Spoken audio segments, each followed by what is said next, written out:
Hello दोस्तों, आप सभी का स्वागत है इस नई वीडियो में जिसमें हम लोग बात करने जा रहे हैं चुनाव के बारे में। तो देखिए, भारत 1947 को आजाद हो गया था। 1950 में यानी कि 26 जनवरी 1950 को भारत का संविधान लागू हो गया था। 26 नवंबर 1949 को भारत का संविधान बनकर तैयार हो चुका था। 2 साल 11 महीने और 18 दिन की मेहनत के बाद अब भारत ने लोकतंत्र को ऑक्यूपाइड किया था, लोकतंत्र को अपनाया था। तो भारतीय लोकतंत्र के लिए एक सबसे बड़ी और सबसे अहम समस्या जो थी वो ये थी कि भाई भारत को चुनाव करवाने थे। अंग्रेज भारत को जिस हालत में छोड़कर गए थे उस हालत में भारत में चुनाव कराना बहुत ज्यादा टिपिकल था, क्योंकि भारत में उस समय बहुत सारी सामाजिक कुरीतियां थी, या बोल सकते हैं कि सामाजिक बहुत सारे ऐसे चीजें थी जिनसे चुनाव होने में बहुत सारी परेशानी आ रही थी। हम उन सभी के बारे में देखते हैं। तो भाई बात करते हैं भाई 1950 को भारत का चुनाव मतलब भारत का संविधान लागू हो गया था और 1950 में भारत का संविधान लागू हुआ था, हम सभी जानते हैं। और जैसे ही संविधान लागू हुआ तो कई सारी चीजें बन गई। कई सारी चीजों से मेरा मतलब है चुनाव आयोग। तो भाई जैसे ही भारत में लोकतंत्र की स्थापना हुई तो चुनाव आयोग भी बन गया। चुनाव आयोग बनाया गया 1950 में बनाया गया। सन महीना याद करने की जहमत नहीं उठानी पड़ेगी क्योंकि जनवरी है। जनवरी 1950 को चुनाव आयोग बना गया। इस चुनाव आयोग के जो पहले अध्यक्ष थे वो थे सुकुमार सेन। कौन? सुकुमार सेन। सुकुमार सेन।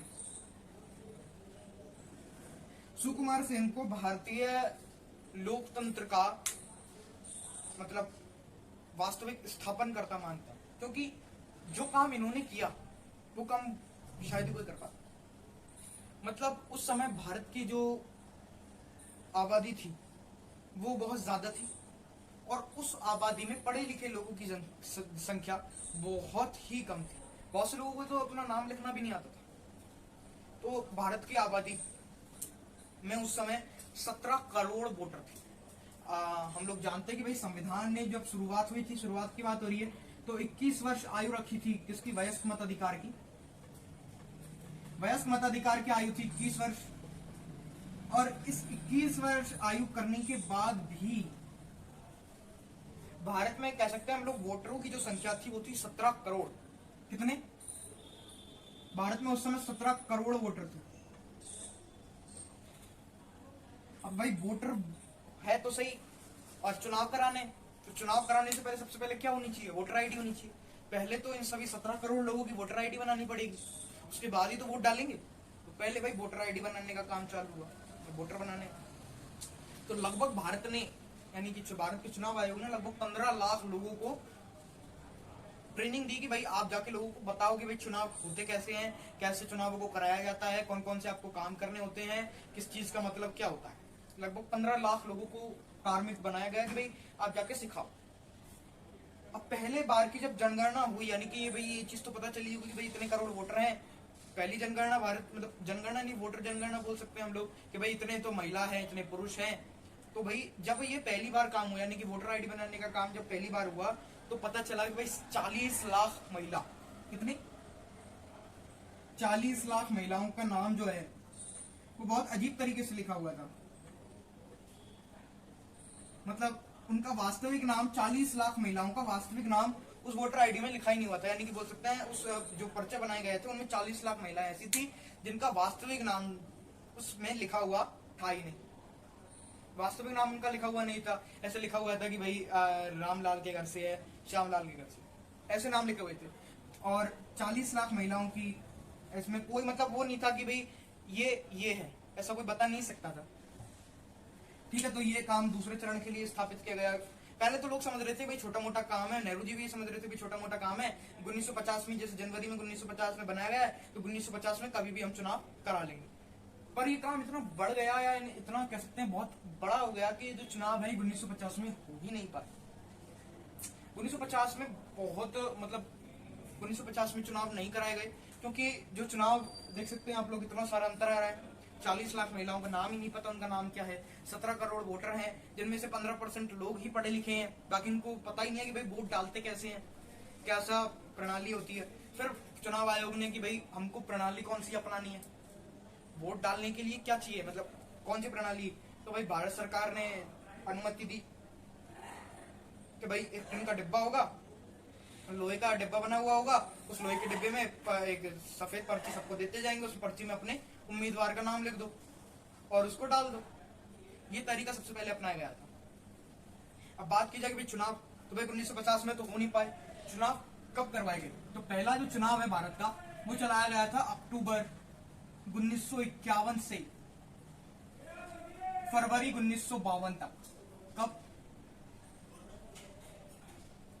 अक्टूबर 1951 से फरवरी 1952 तक भारत के चुनाव कराए गए। ये चुनाव की सबसे सर्वाधिक लंबी अवधि है और इस लंबी अवधि होने के बहुत सारे कारण हैं। पहला कारण तो यह है कि भाई भारत के पास उस समय उतने संसाधन नहीं थे कि भाई चुनाव करवाने हैं, और उसके अलावा भारत में लोकसभा के और विधानसभा के दोनों के चुनाव सभी के एक साथ ही हुए थे, क्योंकि उस समय न तो भारत में विधानसभा थी न लोकसभा थी। तो भाई उस समय भारत में 17 करोड़ वोटर थे, 17 करोड़ वोटरों में से 3200 तो विधायक चुनने थे और वहीं 489 सांसद भी चुनने थे, यानी कि 3200 विधायक और 489 सांसद भारतीय जनता में से चुनने थे। ठीक है, और आधी जनता पढ़ी लिखी भी नहीं है, आधी क्या 15% पढ़ी लिखी है, 75% तो पढ़ी लिखी भी नहीं है, मतलब 85% तो पढ़ी लिखी भी नहीं है जनसंख्या। तो भाई पहला जो चुनाव हुआ था वो हुआ था अक्टूबर 1951 से लेकर फरवरी 1952 तक। तो भाई जैसे तैसे ये चुनाव हुआ, चुनावों का रिजल्ट आया, तो भाई सभी को पता था चुनाव तो जीतना किसको है, भाई कांग्रेस जो है वो चुनाव में जीत गई, क्योंकि जो नेहरू जी थे उन्होंने शुरू से ही चुनाव प्रचार के लिए एकदम बहुत स्वयं जाते थे, चुनाव प्रचार करते थे और नेहरू जी ने चुनाव करवाया, यानी कि बोल सकते हैं चुनाव प्रचार नेहरू जी ने खुद किया अक्टूबर 1951 से फरवरी 1952 तक। भाई नेहरू जी की पार्टी जीती, यानी कि कांग्रेस विजयी हुई पहले आम चुनाव में। अब यहाँ जो हम बात कर रहे हैं केंद्र सरकार की बात करेंगे, क्योंकि हर राज्य में, वैसे अगर राज्यों में भी देखा जाए तो राज्यों में भी कांग्रेस का ही बोलबाला था, यानी कांग्रेस को सभी राज्यों में बहुमत मिला था, यानी कि गठबंधन भी नहीं बनाना पड़ा था कांग्रेस को, पूर्ण बहुमत मिला था राज्यों में भी।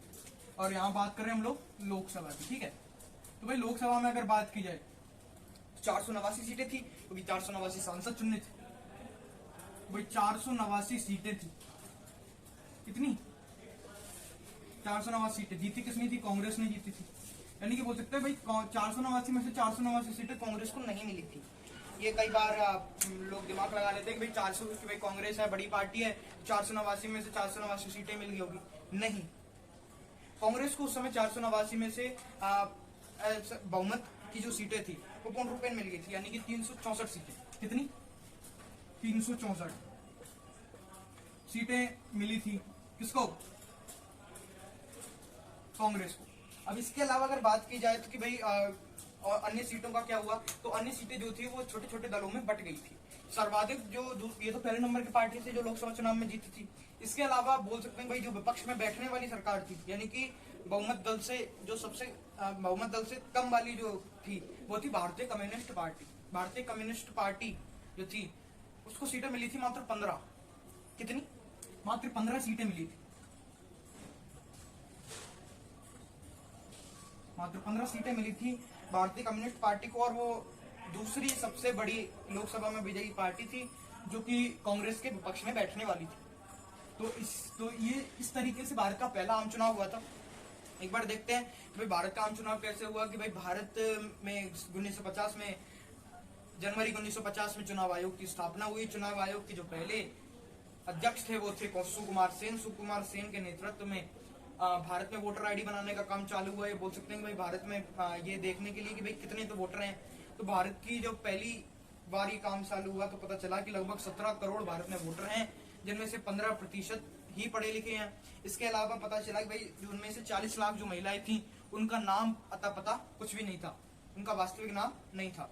ठीक है, इसके बाद ये प्रक्रिया दूसरे चरण में गई और इनमें से जो थे यानी कि ये जो 14 करोड़ वोटर थे, 17 करोड़ वोटर, इनमें से 3200 विधायक चुनने थे और 700 और 489 सांसद चुनने थे। और फिलहाल में ये घटना हुई यानी कि चुनाव हुआ। तो चुनाव 1951 अक्टूबर 1951 से फरवरी 1952 तक चुनाव हुए। विधानसभा और लोकसभा दोनों के चुनाव एक साथ हुए। जैसा कि सब जानते थे कि भाई चुनाव में जीतेगा कौन, तो चुनाव में कांग्रेस पार्टी जो थी वो विजयी हुई। कांग्रेस पार्टी को 489 में से 364 सीटें मिली। कांग्रेस पार्टी के उस समय के अध्यक्ष जवाहरलाल नेहरू थे। जवाहरलाल नेहरू को सर्वाधिक सीटें मिली।